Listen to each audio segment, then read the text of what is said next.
ensemble, hein, je le dis aux plus âgés.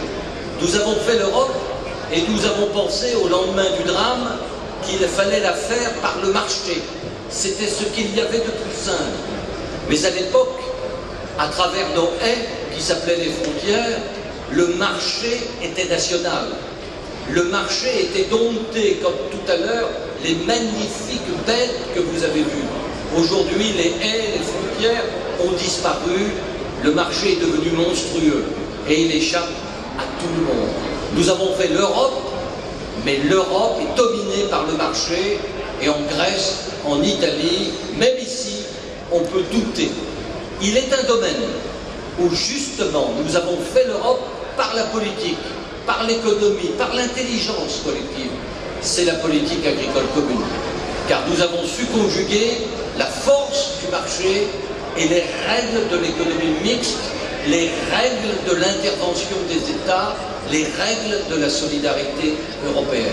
Et s'il est encore une politique qui tient l'Europe debout, c'est la politique agricole commune.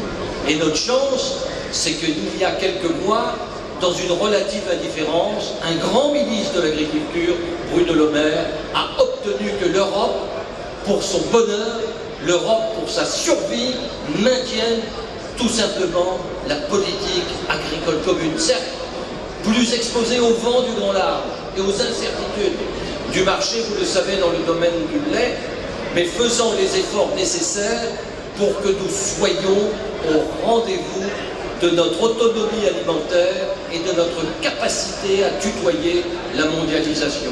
Retenez ce chiffre, 11 milliards d'euros d'excédent commercial pour la France dans l'agriculture et dans l'agroalimentaire. Ce n'est pas des Volkswagen triomphantes que l'on parle, ce n'est pas de l'atelier du monde que l'on parle, la Chine, ce ne sont pas des ordinateurs que, semble-t-il, nous ne fabriquerons plus jamais, ni des portables qui nous échappent, semble-t-il, pour toujours. C'est de l'agriculture, des paysans, de l'histoire de notre pays que nous parlons. 11 milliards d'euros d'excédent, c'est ça que nous célébrons à Terres en Fête. Alors nous avons visité, c'est un vrai salon de l'agriculture tel que Jean-Marie Raoult l'a rêvé, tel que la formidable équipe le met aujourd'hui en réalité et en scène. Les paysans, les exposants, le monde de l'agriculture nous a parlé. Unité, diversité, unité et diversité encadrées tacitement, explicitement, humainement par ces valeurs qui ont fait la force de notre pays et qui ont permis aux agriculteurs de France d'évoluer comme aucun autres agriculteurs en Europe et dans le monde. C'est cela que l'on dit à Terres en Fête. Nous continuerons, nous amplifierons Terres en Fête. Philippe Rabenot est d'accord pour l'aventure, la pérennisation ici près d'un lycée agricole. Nous avons gagné le pari de Jean-Marie Raoult.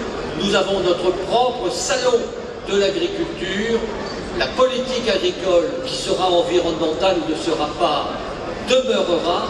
C'est notre chance et les certitudes du Nord-Pas-de-Calais, 30 000 emplois sont devant nous si nous savons bien les identifier et si nous avons la conviction et le courage de les développer et de les protéger.